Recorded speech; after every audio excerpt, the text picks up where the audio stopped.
लहरों से डरकर नौका पार नहीं होती, कोशिश करने वालों की कभी हार नहीं होती।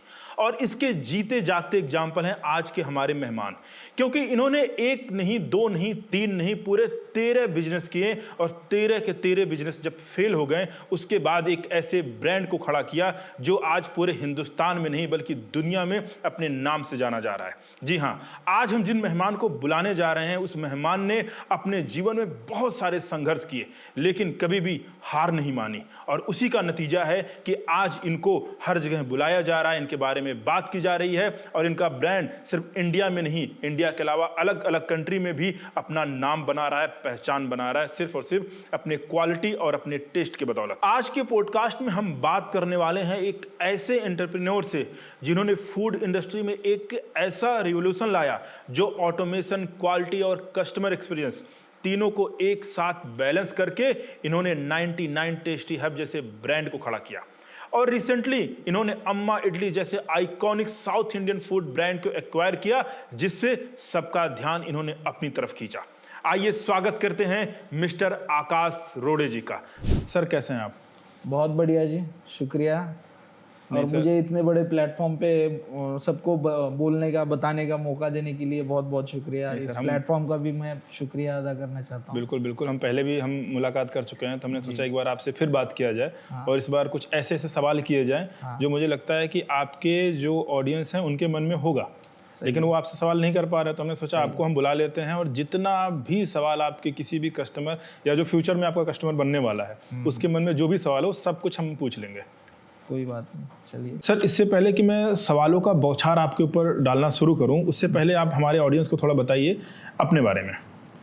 मैं एक बहुत ही छोटे से शहर से निकला हूं और काफ़ी कुछ ड्रीम लेके निकला था, बट मैंने ऐसा कुछ चाह रहा था कि सबसे कोई डिफरेंट भी हो और हम कुछ मार्केट में अलग तरीके से काम करें।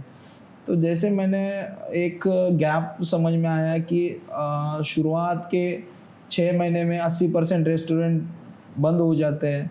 उसका रीज़न पता चला, उसके ऊपर स्टडी करने के बाद फिर मैंने लॉन्च किया एक 99 टेस्टी हब करके ब्रांड, जो कि फुल्ली ऑटोमेशन पे किचन काम करता है, किसी की डिपेंडेंसी नहीं रहेगी उसमें।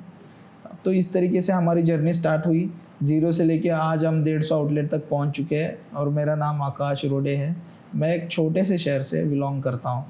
चलिए, ये तो आपने बहुत अच्छी बात बताई कि एक छोटे से शहर से बिलोंग करने के बाद एक इंसान आज 150 आउटलेट पूरे, आई थिंक आपका इंडिया के अलावा बाहर भी है। हाँ, इंडिया के बाहर भी। हाँ, 150 से ज़्यादा आउटलेट अगर खोल चुका है, अपने आप में बहुत बड़ी बात है। हाँ। आपने सर एक चीज़ बोला, ऑटोमेशन की बात की। यस। तो एक मेरा सबसे पहला सवाल इसी पे बनता है कि जहाँ आज के टाइम पे कंपटीशन बहुत ज़्यादा है, सही है, ठीक है, फूड इंडस्ट्री में कंपटीशन भी बहुत ज़्यादा है और आजकल क्वालिटी पे भी सवाल उठता है कि भाई आपका जो खाना बना रहे हैं, आप कुछ भी चीज़ बना रहे हैं, उसमें क्वालिटी है या नहीं है। बहुत सारे आए दिन कोई ना कोई वीडियो सोशल मीडिया पे वायरल होता रहता है, तो कंपटीशन भी है और क्वालिटी पे सवाल भी उठ रहा है। तो ऐसे में आपका ऑटोमेशन कितना काम करता है? उस पर लोग ट्रस्ट कर सकते हैं या नहीं कर सकते हैं? ऑब्वियसली 100%। ऑटोमेशन मतलब ओनली ऑटोमेशन ही नहीं होता है, उसका प्रॉपरली SOP बना दिया जाता है। SOP के अकॉर्डिंग टेस्ट एक जैसे हमेशा के लिए रहती है, और वो SOP हम मशीन्स में ऐड ऑन करते हैं, तो मशीन से आउटपुट जो निकलता है वो एज इट इज सेम ही टेस्ट लॉन्ग टाइम के लिए रहती है।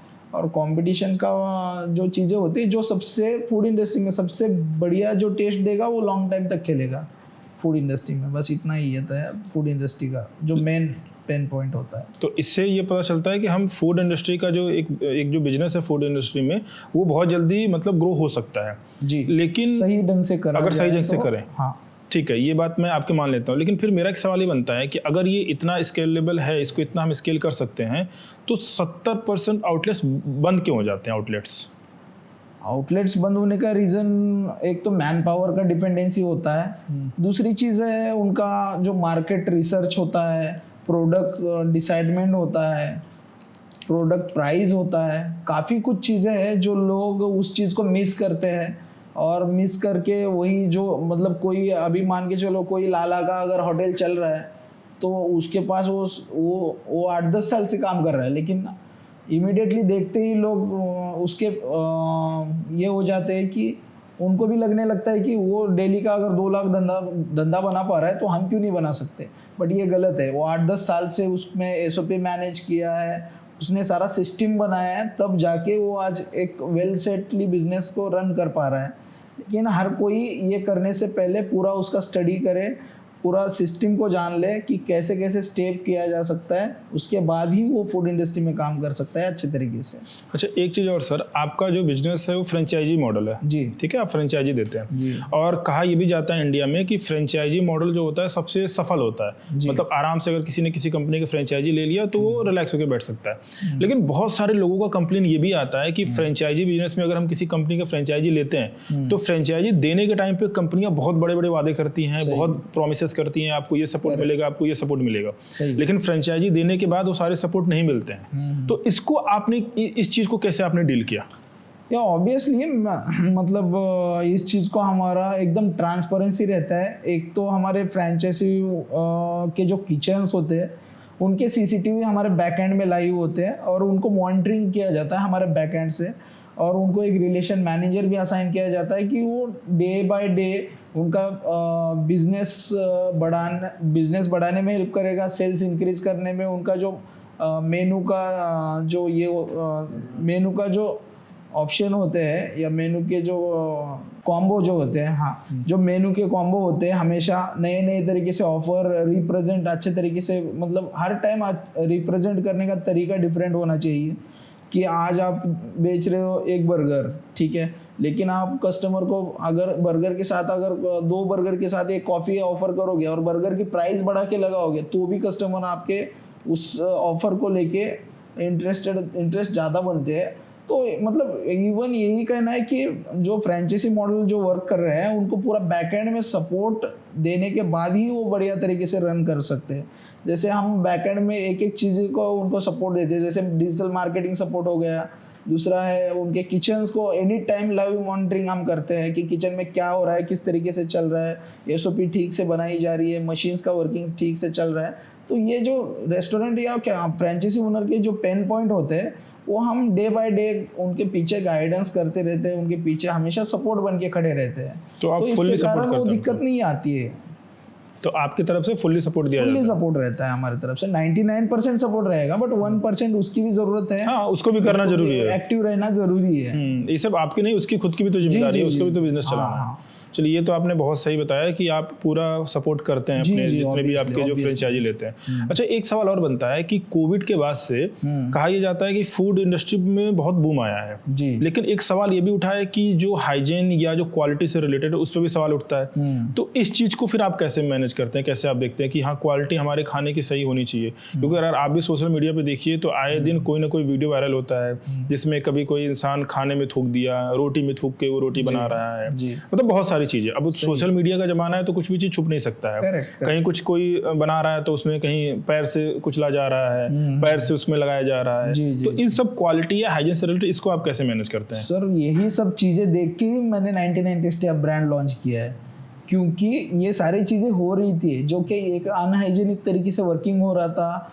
ना, मतलब लोग टेस्ट के नाम पे कुछ भी मिलावट करके दे रहे थे। बट हम ऑथेंटिक और इसी चीज़ को लेके हम ऑथेंटिक और मशीन्स पे आ चुके हैं, ताकि मतलब जैसे पसीना आने के बाद भी वो किचन में ही काम कर रहा है या बनियान पे किचन में काम कर रहा है। एक्चुअली हमारे सारे कैफ़ेज़ में किचन में तक एसी होती है, किसी को पसीना नहीं, कुछ बूंद तक नहीं निकल सकता, मतलब पसीने का कोई बूंद तक नहीं निकलेगा। और पूरे मतलब फुल्ली हाइजीनिक देने की हम हमेशा से कोशिश करते आए हैं, करते रहेंगे और आगे भी हमेशा यही कोशिश रहेगी कि लोगों को हम हाइजीन और एक बढ़िया टेस्ट और एक साफ़ सुथरा किचन देखने के लिए कभी भी लोग विजिट कर सकते हैं। उनको जब भी विजिट करेंगे उनको साफ़ सुथरा ही किचन दिखेगा और हाइजीन मेंटेन ही होगी। कैप हो गया, हैंड ग्लोव्स हो गए और प्रॉपर मशीन से वर्क होने के कारण ये चीज़ें ज़रूरत नहीं पड़ती हमारी इसमें कि हम 100% हाइजीन ही खाना देते हैं। अच्छा, एक चीज़ और, फ्रेंचाइजी के नाम पे आजकल ऐसे बहुत सारी कंपनियां हैं जो सिर्फ आती हैं, सेटअप लगा के चली जाती हैं, उनको बाकी किसी चीज़ से मतलब नहीं होता। सही है। तो आप लोग अपने कस्टमर के लिए क्या क्या चीज़ें करते हैं? सिर्फ सेटअप लगाते हैं या सेटअप लगाने से लेके, जैसे भी आपने डिजिटल मार्केटिंग का जिक्र किया कि आप पूरा सपोर्ट करते हैं, तो एक बार थोड़ा सा हमें ब्रीफ में बताइए कि सेटअप लगाने से लेके और क्या क्या चीज़ें आप करते हैं अपने? सर, पूरा स्टार्टिंग से बताया जाए तो लेआउट देते हैं उनको जैसे मतलब एक नॉन नॉलेजेबल पर्सन को भी हम पूरा एक ट्रैक पे सही से बिजनेस करने सिखाते हैं। उनको लेआउट बना के देते हैं, सारे लाइसेंसेस हम बना के देते हैं, सारे किचन का सिस्टम सेटअप, किचन का सिस्टम, उसके बाद डिजिटल मार्केटिंग का सपोर्ट होता है उनको। उसके बाद हमारे तरफ से हमेशा मतलब उनको मॉनिटरिंग रहती है। दूसरी चीज़ है मार्केटिंग में बहुत सारी चीज़ों का सपोर्ट और एक अलग से मिलता है, जैसे वहाँ पे हम इन्फ्लुएंसर को इनवाइट करते हैं और ओपनिंग डे में हम मार्केटिंग स्टंट भी करते हैं, जो 1 रुपये में इडली वगैरह हम सेल करके बहुत सारे लोगों का क्राउड इकट्ठा करते हैं, ताकि उस फ्रेंचाइजी वालों को मतलब जहाँ पे हमारा शॉप खुल रहा है, ताकि मतलब नियरेस्ट में सारे जगह पे अवेयरनेस फैल जाए कि हाँ यहाँ पे ये कैफ़े आया। और जैसे कम कॉस्टिंग में हम अवेयरनेस के लिए हम जो खिलाते हैं, उसके कारण लोगों तक टेस्ट भी पहुंच जाता है और वो लॉन्ग टाइम के लिए उनके कस्टमर बन के रहते हैं। अच्छा, आपको क्या लगता है कि फूड बिजनेस में ब्रांडिंग करना ज़्यादा ज़रूरी है या नहीं? ऑब्वियसली सर, फूड बिजनेस में ब्रांडिंग, हाइजीनिक, टेस्ट, ये सब चीज़ें मायने रखती है और अच्छे कैसे मायने रखती है। तो आप ब्रांडिंग के लिए क्या क्या चीज़ें करते हैं?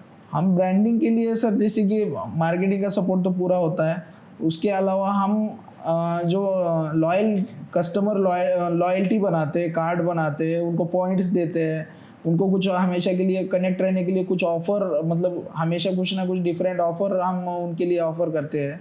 तो ये सारी चीज़ें होती हैं जो कि एक लॉन्ग टाइम हम कस्टमर को कनेक्ट रख पाए, ठीक है। और जैसे ही उनका डेटा आता है तो उनको रीटारगेट भी हम करते हैं, नए नए ऑफ़र उनको प्रोवाइड करते हैं, तो उसके कारण हमारे कस्टमर जो है हमेशा के लिए हमारे पास ही कनेक्ट रहते हैं। अच्छा, एक चीज़ और, आज के टाइम पे ब्रांडिंग के लिए बड़ी बड़ी कंपनियां क्या करती हैं, जैसे उनके पास थोड़ा अच्छा खासा फंडिंग आया, बिजनेस उनका थोड़ा सा चलने लगा, वो किसी न किसी सेलिब्रिटी को हायर कर लेते हैं जी। तो आपने ऐसा कुछ नहीं सोचा या प्लान है फ्यूचर में? नहीं, एक्चुअली में क्या है, सेलिब्रिटी का फेस वैल्यू कभी अच्छा खासा होता है, कभी कंट्रोवर्सी में आ जाता है, लेकिन हमारे ब्रांड का टेस्ट हमेशा वही है। तो हम कोई टेस्ट उनके फेस के कारण हमारी टेस्ट या जो चीज़ें हैं या प्रोडक्ट वैल्यू है वो हम ख़राब नहीं करना चाहते। सेलिब्रिटी में खर्चा करने से अच्छा हम खुद के ब्रांड पे और कितना ज़्यादा क्वालिटी पे फोकस कर सकते हैं, उस पर खर्चा करते हैं। ये तो बहुत अच्छी बात है, नहीं तो नॉर्मली कंपनियां क्वालिटी से ज़्यादा पहले सोचती है किसी सेलिब्रिटी को लेके आओ, माल तो अपने आप बिक जाएगा। हाँ। चलिए, ये तो एक अच्छा आंसर आपने दिया। अच्छा, एक चीज़ और सर, मेरा एक क्वेश्चन ये था, पर्सनल सवाल मेरा ये है कि फूड इंडस्ट्री में पैसा बनाना आसान है या मुश्किल है? अगर आप सही ढंग से करोगे तो बहुत आसान है, बहुत ईजी है। ये तो आपने बता दिया कि पैसा बनाना आसान है, तो मेरा एक सवाल ये बनता है कि जितने भी छोटे छोटे व्यापारी हैं, जो छोटे बिजनेस वाले जितने भी जिनका फूड का काम है, तो वो पैसा नहीं बना पाते हैं, तो क्या इसमें जो बड़ा एक जिसके पास पैसा अच्छा खासा है, फंड है, सिर्फ वही बना सकता है या जो छोटा एक दुकानदार है वही पैसा बना सकता है? देखिए क्या है, फूड इंडस्ट्री में सबसे ज़्यादा लोग फंसते हैं फिक्स कॉस्ट पे, फिक्स एक्सपेंसेस पे और डिपेंडेंसी पे। जैसे फिक्स एक्सपेंसेस मतलब आपके पास में 4 कैटेगरी के प्रोडक्ट्स हैं, तो 35 से 50 हज़ार के बीच में शेफ हायर करते हैं, ठीक है। तो हर एक कैटेगरी के अगर शेफ रहेगा, मान के चलो 4 शेफ है तो 1 लाख का उनका सैलरी बन रहा है, ठीक है।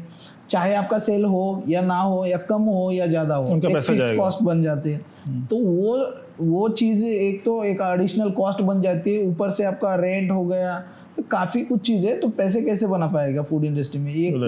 एक तो आप प्रोडक्ट का नीश पकड़ लो, ज़्यादा प्रोडक्ट्स मेनू में ऐड करने से अच्छा है कम प्रोडक्ट पे डील करो।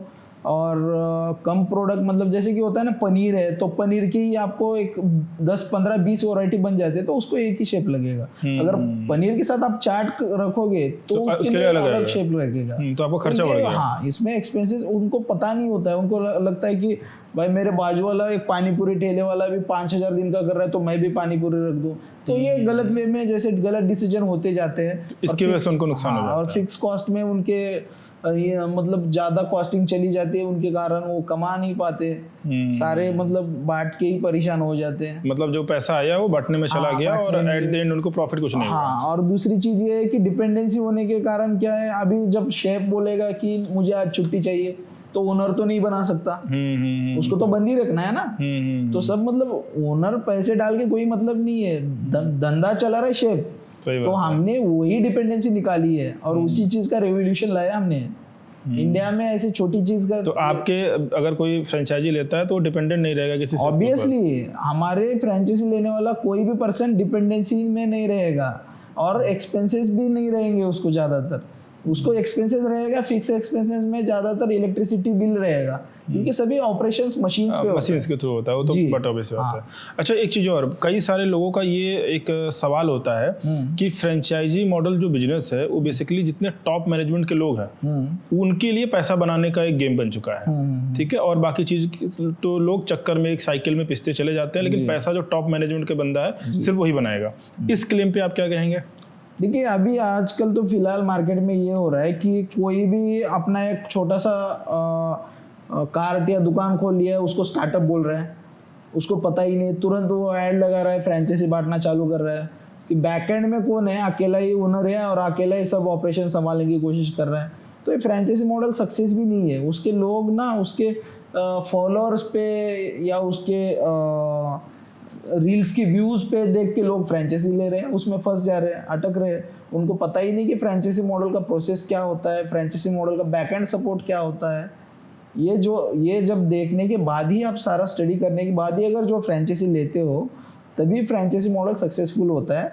और ज़्यादातर जो मॉडल होते हैं जिनका कुछ वन टाइम का सिस्टम होता है कि वो कोई आपको मतलब फीस चार्ज करेंगे वन टाइम के, कोई रॉयल्टी नहीं लेंगे या कोई आपको प्रोडक्ट भी नहीं देंगे, तो उनका होता है कि वन शॉट में उनको खाली पैसे निकालना है।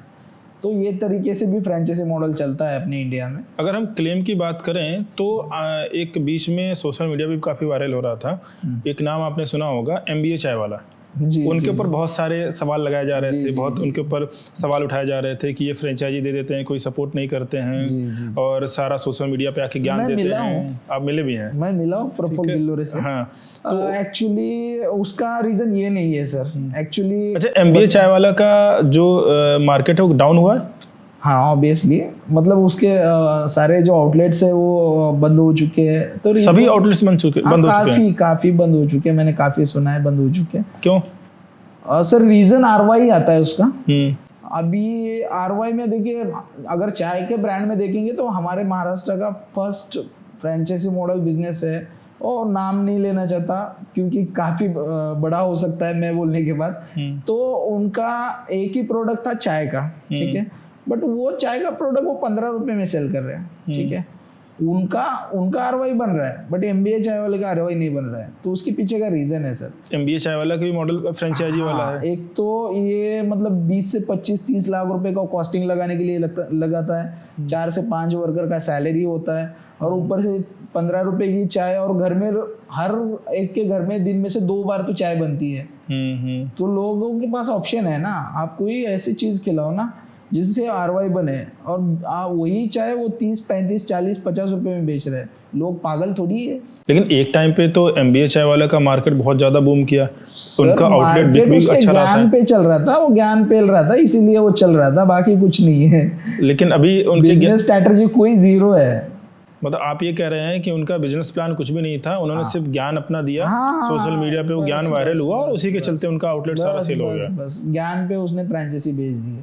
तो अभी आपके हिसाब से उनके सारे आउटलेट्स बंद हो चुके हैं? सर उतना तो मैं क्लेमली नहीं बोल सकता, बट काफी लोगों का कहना है, मैंने देखा भी है, और बैकएंड में काफी कुछ तो सोशल मीडिया पे वायरल होता है, लोग उनको पनौती भी बोलते हैं, तो जिसके साथ वो खड़े हो जाते हैं उनका तो बिजनेस डूब ही जाता है। तो मुझे लगता है पनौती वाला चीज उनके साथ भी लग गया है। नहीं सर, देखो गलत करोगे तो गलत होगा। इंसान की नीयत अगर साफ है और वो साफ तरीके से अगर वो समझ रहा है कि मेरे साथ वाला कमाना चाहिए, वो जब तक समझेगा नहीं तब तक वो नहीं कमाएगा। उसके पास थोड़े समय के लिए पैसे काफी आएंगे, लेकिन ऐसे आएंगे और वैसे ही चले जाएंगे, जितने आगे उससे कई गुना चले जाएंगे। रुक नहीं सकता, अगर आप सच्चे मन से करेंगे तभी रुकेगा, नहीं तो वो आएगा और फिर चला जाएगा। जी। लेकिन इन सब चीजों में MBA चाय वाले ने पैसा तो अच्छा बना लिया होगा। सर पैसे तो बना है ना, एक तरीके से वो मतलब जानबूझ के डिसाइडमेंट करके वो प्लान था, बिजनेस प्लान उनका, कि उतना पैसा बनाना है और बाजू में हट जाना है। मैंने काफी लोगों से ये भी सुना है उनसे। चलिए, ये तो हो गई MBA चाय वाला के बारे में। आजकल सोशल मीडिया से गायब ही हैं, तो हमने बात कर लिया। अच्छा, एक चीज और, आज के जो यूथ हैं क्या ये फूड इंडस्ट्री में आ रहे हैं बिजनेस करने के लिए? नहीं, क्योंकि हम बहुत सारा स्टार्टअप की बात सुनते हैं। सर काफी आते हैं, क्योंकि सबसे ज्यादा या सबसे मतलब मार्केट में सबसे ज़्यादा चलने वाला अगर कोई इंडस्ट्री है तो फूड इंडस्ट्री है। मतलब साल के 365 दिन चलने वाला बिजनेस है। आप देखो क्लॉथिंग इंडस्ट्री सीजनेबल टाइम में चलता है, आइसक्रीम हो गया ये भी सीजनेबल टाइमिंग चलता है, या कुछ और भी चीज़ें हैं तो सीजनेबल टाइम में है, बट 365 दिन चलने वाली जो इंडस्ट्री है फूड इंडस्ट्री है। लेकिन अगर हम बात करें और सारे बिजनेसेस की, तो ऐसे बहुत सारे बिजनेसेस हैं जहाँ पर लो रिस्क है, तो उसके बाद भी एक यूथ फूड इंडस्ट्री में क्यों आ रहा है? सर फूड इंडस्ट्री में मतलब प्रॉफिट भी अच्छा खासा है, और दूसरी चीज़ है कि एनी टाइम चलने वाले प्रोडक्ट्स होते हैं, हमेशा सेल होते रहता है अगर आप सही तरीके से करोगे तो। बाकी इंडस्ट्री को मतलब जैसे बहुत सारी इंडस्ट्री है, अभी शूज़ हो गया या एक्सेसरीज इंडस्ट्री है, उसको तो डिजिटल इंडस्ट्री ने खा लिया, तो अभी रिटेल में रखा ही क्या है। बट फूड इंडस्ट्री को आज तक मतलब कोई तोड़ नहीं कर पाया। नहीं, लेकिन एक चीज़ ये भी है ना कि जैसे अभी आपने बताया कि बहुत सारे 70% एक साल के अंदर आउटलेट बंद भी हो जाते हैं, तो इसमें रिस्क भी उतना है। हाँ। अगर रिस्क भी इतना है तो उसके बाद भी लोग इस चीज़ को क्यों शुरू करते हैं? पैसा होता है या लगता है कि यार पैसा इसमें जल्दी आ सकता है इसलिए शुरू कर दें? सर और आपको क्या लगता है, पैशन की वजह से शुरू करना चाहिए या पैसा कमाने के लिए शॉर्टकट रास्ता बन सकता है ये? सर इसमें पैसा बन सकता है ऑब्वियसली, और पैशन होता है, लेकिन ज़्यादातर लोगों का पैसा कमाने का ही पैशन होता है। अगर ऐसा ना हो कि फूड इंडस्ट्री में काम करने वाला पैशन है तो वो पैसा कैसे कमाएगा? वो तो बेकिंग करते बैठेगा, वो पैसा कमाने का सवाल ही नहीं आता। फूड इंडस्ट्री है ही पैसा कमाने के लिए। आप जितना बढ़िया दोगे, जितना सही तरीके से दोगे, उतना ज़्यादा पैसा कमाओगे, उतना ज़्यादा। आज के टाइम पे अगर किसी भी आउटलेट पे आप जाइए या किसी नॉर्मल दुकान पे जाइए, हर कोई अपने आप को बेस्ट बोलता है कि मेरा डोसा बेस्ट है, मेरा खाना बेस्ट है, मेरा ये बेस्ट है। तो इस हर किसी के बेस्ट वाले टाइम में हम सही मायने में कैसे समझें कि कौन बेस्ट है और कौन ख़राब है? इसको हम कैसे समझ सकते हैं as a customer? As a customer उनको आप उनका रेटिंग चेक कर सकते हैं। सर रेटिंग तो बढ़ाई भी जाती है फेक देके। खुद जाके टेस्ट करके चेक कर सकते हैं। ये क्या क्वेश्चन हो गया यार?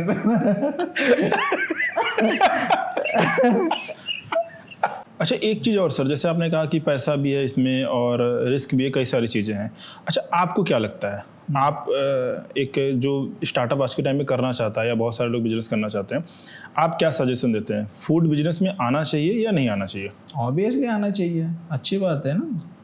फूड इंडस्ट्री में काम करोगे तो अच्छे पैसे कमाओगे। हर किसी के लिए बना हुआ है या कुछ है कि हाँ भाई अगर ऐसा काम आप कर सकते हो तब आप फूड बिजनेस में आओ, अदरवाइज मत आओ? क्या ये हर किसी के लिए है? नहीं, हर किसी के तो लिए कोई भी बिजनेस नहीं होता है। उसका स्टडी, उसका प्रॉपर नॉलेज लेने के बाद ही आप फूड इंडस्ट्री में आओ, क्योंकि ऐसे ही अगर मुंह उठा के चले जाओगे तो मुंह के ऊपर गिर जाओगे।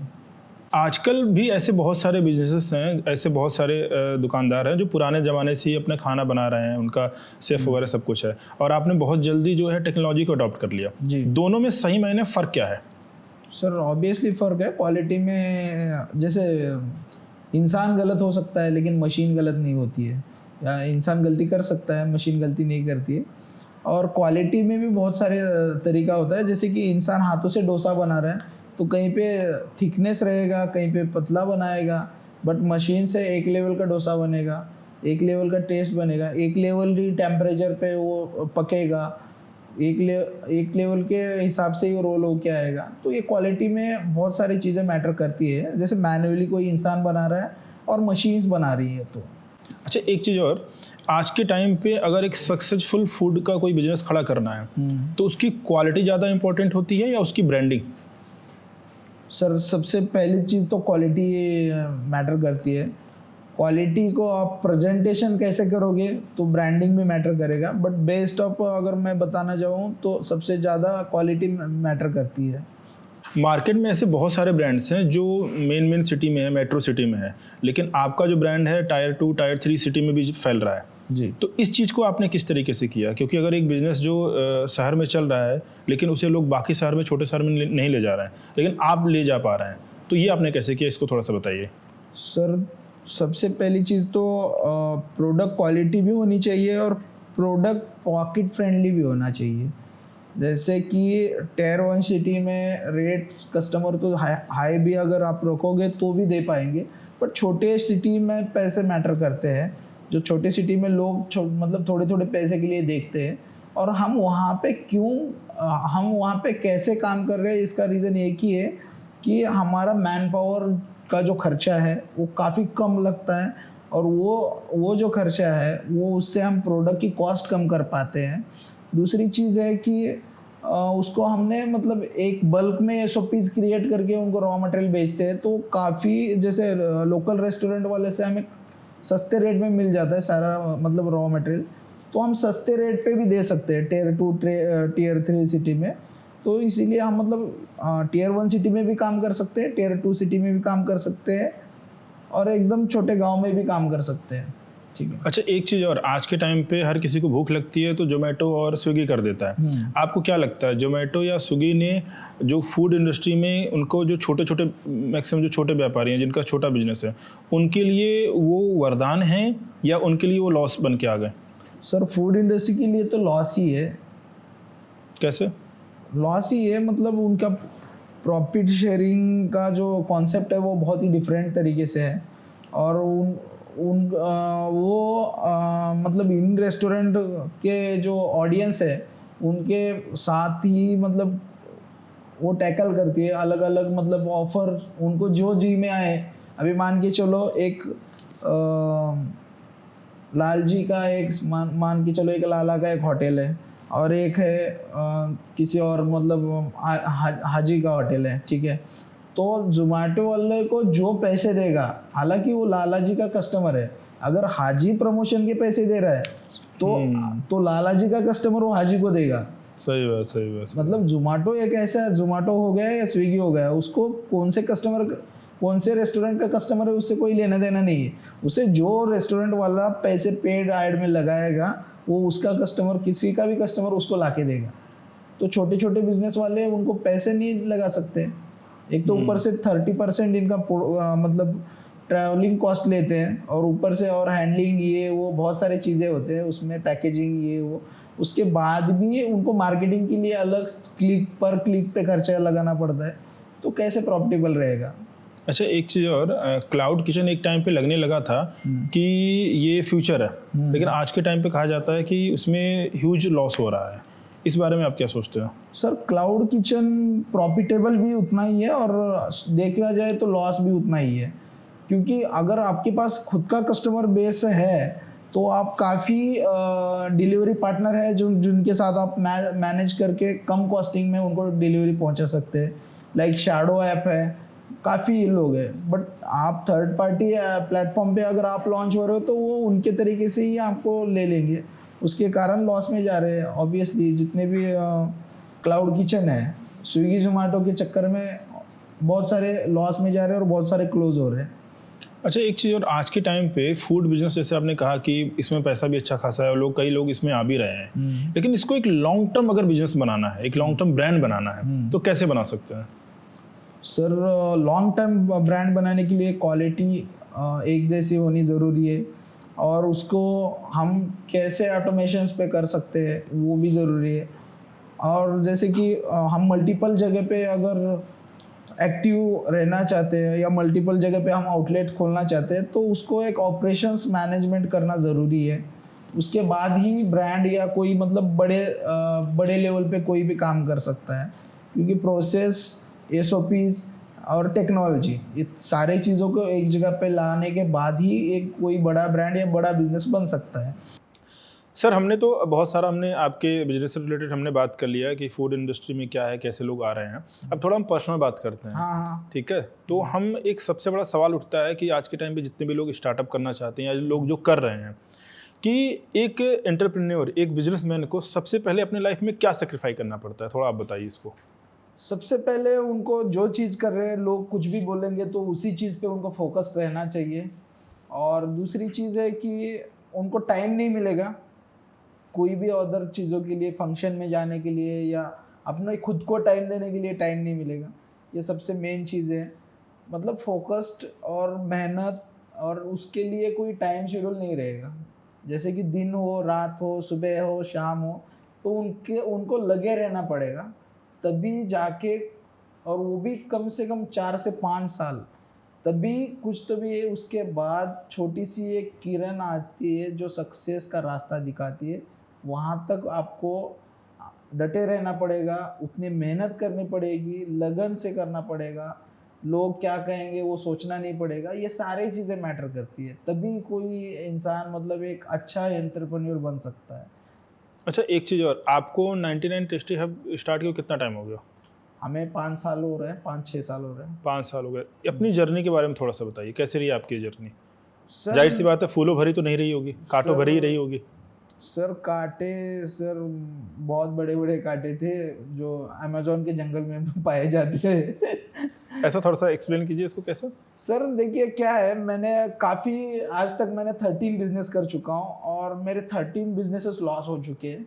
उसके बाद मेरे 13 बिजनेस आपके लॉस में जा चुके 13 हैं, बिजनेस ये मेरे 14वां पहले है। के लॉस हो चुके हैं और उसमें उसके बाद अगर मैं देखता हूँ 14वां बिजनेस चालू करने से पहले तो मुझे 1 करोड़ रुपए कर्जा था शुरुआत में, जब मेरी एज थी 24 ईयर्स की।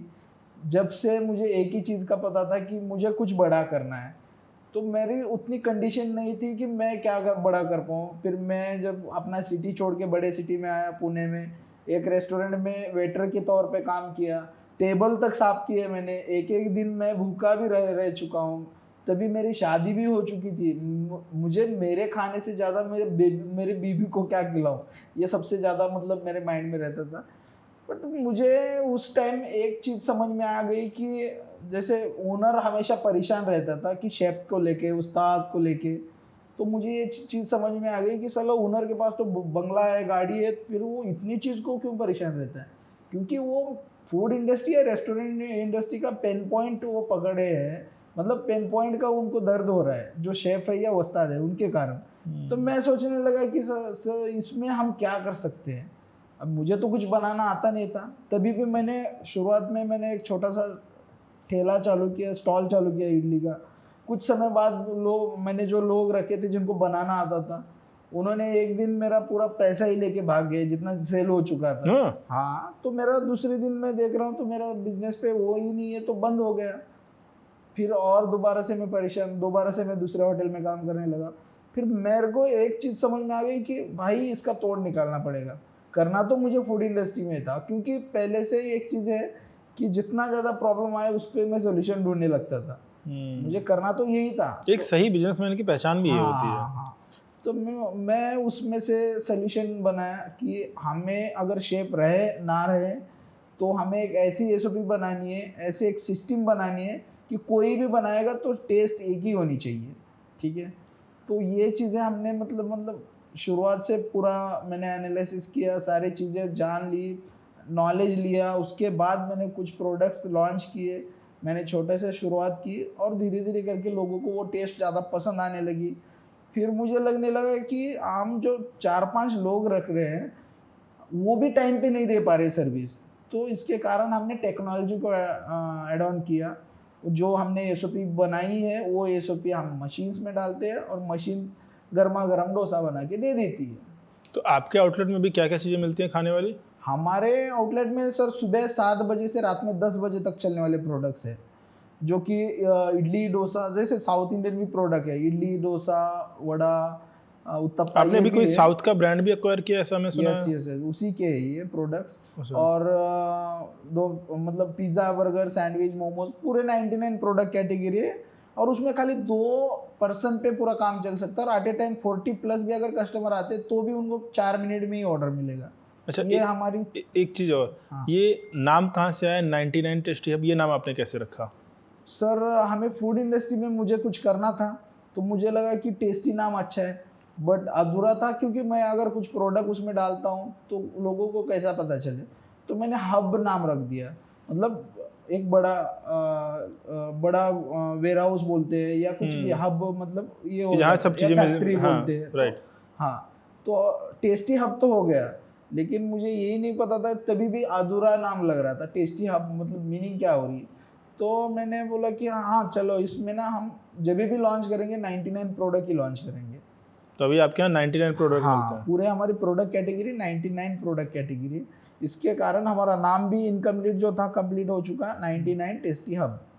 तो ये प्रोडक्ट 99 से आगे भी बढ़ेगा या 99 पे ही रहेगा? नहीं सर, 99 पे ही सीमित है। 99 पे अगर मैन्युअली कोई इंसान बनाना चाहेगा ना तो सर 8 से 10 शेप लगेंगे उनको, और ये 8 से 10 शेफ का काम मशीन आपकी कर दे रही है। हाँ ऑब्वियसली 99 प्रोडक्ट बनानी छोटी बात थोड़ी है सर। अच्छा एक चीज़ और, कोई भी बिजनेस को अगर स्केल करना है, बड़ा करना है, तो फंडिंग की ज़रूरत पड़ती है जी। और जैसा आपने बताया कि आप एक छोटे परिवार से, गरीब परिवार से हैं, आपने टेबल भी साफ किया, वेटर का भी काम किया, जी तो इस चीज़ को आपने कैसे मैनेज किया?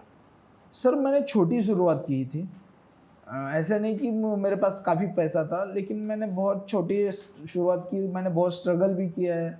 मैंने ठेले पे एप्पल भी बेचे, मैंने लास्ट टाइम भी बताया आपको कि मैंने एप्पल भी बेचे, काफ़ी कुछ स्ट्रगल किया है। उसके बाद मुझे कुछ तो भी मतलब लगने लगा कि हाँ भाई इसमें कुछ कर सकते हैं, तो इसको फिर आपने स्टार्ट कर दिया। हाँ तो आज आपको 5 साल हो चुके हैं। 6 साल हो 6 साल हो चुके हैं। 6 साल हो तो और इंडिया के अलावा और कौन कौन सी कंट्री में आपका आउटलेट इंडिया है? के अलावा हमारा कनाडा में चल रहा है और अबू धाबी में तो हम लॉन्च हो ही रहे। कनाडा और ऑस्ट्रेलिया तुरंत ही, मतलब अभी ऑस्ट्रेलिया का तो हमारा इंटीरियर चल रहा है, जैसे कनाडा और हमारा चल रहा है कि मलेशिया में भी जाए। देखते हैं आगे कौन कौन सी कंट्री को आपको कवर करने वाले हैं? कौन कौन सी कंट्री को कवर करने सर वाले हैं? ऐसा कुछ नहीं है, हमारे चाहते पूरे वर्ल्ड में बनाने की कोशिश है। आप टाइम तो दीजिए, थोड़ा सा समय दीजिए, हो जाएंगे पूरे नहीं, बिल्कुल। अगर आप इतनी मेहनत करेंगे, पैन वर्ल्ड में चाह जाएंगे। अगर इतनी मेहनत डेडिकेशन के साथ आप कर रहे हैं तो 100% होगा, उसमें कोई डाउट नहीं है। अच्छा आपका थोड़ा अगर हम बात करें क्वालिफिकेशन वगैरह की, पढ़ाई से रिलेटेड, तो उसका कैसे आप करा? बचपन थोड़ा सा बताइए। सर मैं 8 क्लास तक पढ़ाई हुई है मेरी, उसके आगे कोई पढ़ाई नहीं हुई, क्योंकि उसमें मुझे ज़्यादा इंटरेस्ट भी नहीं था और वो टाइम भी ऐसा था कि वो टाइम में पढ़ाई भी हो सके। टाइम भी थोड़ा सा मतलब सही नहीं था। जो हमारे आपके घर में कौन कौन है? फादर है, थे जब, और फादर की डेथ हो गई मेरे, मतलब जब मेरी एज थी 19 ईयर्स की, तब मेरे फादर चले गए इस दुनिया से। तो काफ़ी चीज़ों के मैंने सामने देखे। हमारे घर में टोटल 7 पीपल थे, जैसे मेरे भाई बहन 4 बहन है, 3 भाई है, मेरे को छोड़ के 2 भाई है। तो इतने लोगों को मैनेज संभालना, फादर को। आप घर में सबसे बड़े थे? नहीं, मैं तो अभी वो नंबर भी नंबर जो है ना वो भी नहीं है। जैसे कि कितना 6 मतलब डजन के ऊपर था, इसमें कोई इशू नहीं था। फादर बहुत स्ट्रांग थे, इसीलिए डजन तक पहुंच गए थे। तो कहाँ पे थे हम? फैमिली से रिलेटेड, फैमिली का बता रहे थे। नहीं, फैमिली में तो सब मतलब ऐसे ही, मतलब जैसे रूरल लेवल पे जो ज़्यादा स्ट्रगल वाली फैमिली थी, और वैसे मिडिल क्लास लोग थे। हाँ, उनसे फिर जैसे शुरुआत करने की कोशिश की तो काफ़ी उसमें भी मुझे स्ट्रगल में प्रॉब्लम हुआ। काफ़ी बिजनेसेस भी फेल हो गए, उसमें भी मैंने काफ़ी। अच्छा जो आपने बताया बिजनेसेस की 13 बिजनेसेस के पहले आपके फेल हो चुके थे, वो कौन कौन से, थोड़ा शॉर्ट में बताएंगे आप? मेरे बिजनेसेस थे सर, क्लॉथिंग इंडस्ट्री में भी काम किया मैंने। उसके पहले मैंने अपना जो डिश वगैरह होते हैं, इलेक्ट्रॉनिक्स इंडस्ट्री में भी काम किया है, मोबाइल इंडस्ट्री में भी काम किया है। बट वो टाइम, जैसे टाइम चला जाता है, कुछ बड़ा अगर ड्रीम रहता है तो इंसान को वो चीज़ें छोटी लगने लगती है, और उस पर हम लॉन्ग टाइम के लिए काम नहीं किए। वो कारण वो मतलब एक बिजनेस कोलैप्स होते गया। मुझे कुछ बड़ा करना था, उसके कारण मुझे लगता है कि कभी कभी कि जैसे बड़ा करने के चक्कर में काफ़ी बिजनेसेस मैंने खुद ने ही बंद कर दिए। मुझे लगता था कि ये स्केलेबल नहीं हो सकता, तो कुछ समय के लिए कर दिया और फिर फायदा नहीं कर दिया। हाँ, पहले से एक ही सोच है कि कुछ बड़ा करना है। बाद में पता चला कि कोई भी बिजनेस को बड़ा कर सकते हैं। 13 बिजनेस क्लोज होने के बाद पता चला कि कोई भी बिजनेस को बड़ा कर सकते हैं। बस सही तरीके से प्लानिंग के साथ आपको काम करना होता है। सर आजकल का जो ज़माना है ना, सोशल मीडिया का है, वायरल का है, रील्स का है, और इसी के बलबूते अगर हम कहें तो वड़ा पाव गर्ल हो या डॉली चाय वाला हो, इसी के भरोसे स्टार बन जाते हैं और स्टार बन के अपना अपना आउटलेट डाल देते हैं। और इस आउटलेट के टाइम पे डॉली चाय वाला ने अपना तो फ्रेंचाइजी देना भी शुरू कर दिया है। आपको क्या लगता है, क्वालिटी मैटर करता है या वायरल होने से बिजनेस खड़ा हो जाएगा? क्वालिटी मैटर करता है। अभी क्या लोगों को मतलब वहाँ पे क्या जबान लगा के दूध डालेगा क्या नीचे, ऐसा थोड़ी है। उससे क्या मैटर करता है? जबान से थोड़ी क्वालिटी चेंज होती है। वो तो वहाँ पे वो कुछ सर्कस दिखा के चला रहा था, लेकिन हर जगह पे क्वालिटी थोड़ी मेंटेन। तो आपके हिसाब से जो वो अपना फ्रेंचाइजी लॉन्च करने जा रहे हैं, तो उनका फ्रेंचाइजी चलेगा नहीं चलेगा आउटलेट? उनका फ्रेंचाइजी क्वालिटी देंगे तो चलेगा। मुझे नहीं लगता कि ये जो छपरेगिरी से क्वालिटी हो पाती है, क्योंकि क्वालिटी के लिए सिस्टम, SOPs, सारे सिस्टम, मैनेजमेंट और एक्सपीरियंस और फूड इंडस्ट्री का नॉलेज बहुत इंपॉर्टेंट है। कोई आप मार्केट में कोई जबान बाहर निकाल के अगर दूध डाल के फेमस हो रहा है तो उसके आप फ्रेंचाइजी ले रहे हो, तो आप वो गधा तो है, आप कुत्ते बन जाओगे उसका लेके। सही बात है। वो आपको ट्रेनिंग के लिए क्या आपको जीभ लगाना है दूध गिराते हुए, या आपको ट्रेनिंग लेनी पड़ेगी? वही है ना, जैसे ये मतलब आप खुद ही सोच लो ना कि उसका क्वालिटी का क्या तरीका, क्वालिटी का क्या है, वो फेमस किस तरीके से है। वो जस्ट फेमस हो गया और अपने फेमस होने का फायदा उठाने जा रहा है। मैं मानता हूँ ना, वो अगर क्वालिटी के कारण अगर फेमस हो जाता था तो ऑब्वियसली आप उसका फ्रेंचाइजी लेना था। अगर बिना क्वालिटी का कुछ ऐसे मतलब उटपटांग चीजें करके अगर वो दिखा रहा है और लोग उसका वायरलिटी के ऊपर उसका फ्रेंचाइजी ले रहे हैं, तो सभी ओनर जबान निकाल के चाय बनाएंगे क्या? ऐसा थोड़ी है। और उससे क्वालिटी कहाँ से बनने वाली? तो आप मतलब रिकमेंड नहीं करते हैं कि हाँ भाई उनका फ्रेंचाइजी लेना चाहिए? नहीं, ऑब्वियसली नहीं। वो तो सर्कस में काम करते करते यहाँ पे आ गया, टपरी डाल दिया, ऐसे ही। मुझे तो ऐसा ही लगता है। वायरल हो गया और उसका फायदा उठा रहा है। बस अब कोई भी ना इस तरीके पे मत फंसिए, क्योंकि क्या होता है चीजें मालूम है क्या, आप क्वालिटी पे ध्यान देना बहुत जरूरी है। हाइजीन वगैरह की अगर हम बात कर रहे हैं, ठीक है, तो अभी एक फेमस हुई थी बीच में, अभी तो गायब हो गई है, वड़ा पाव गर्ल, जो इतना फेमस हुई, ठेले पे अपना वड़ा पाव बेचती थी और कई सारे यूट्यूबर पहुंच जाते, ब्लॉगर पहुंच जाते, रोती और माइक लगा लेती, कॉलर माइक लगा लेती, रोती रहती और वड़ा पाव बेचती रहती। और उसके बाद फेमस हो गई, बिग बॉस भी चली गई, अब उन्होंने अच्छा खासा अपना वो भी डाल दिया, दुकान भी डाल दिया। तो आपको लगता है कि ये जो ठेले पे लाइन लगता था उनके यहाँ लेने के लिए, लेकिन क्वालिटी था कि नहीं था इससे पता नहीं, लेकिन वायरल हो गई इसलिए वो हिट हो गई? सर ज़्यादातर लोग तो पहले उसे देखने आते थे, क्योंकि वो थोड़े दिखने में भी अच्छी खासी थी। लड़की देखने आते थे? हाँ, ऑब्वियसली।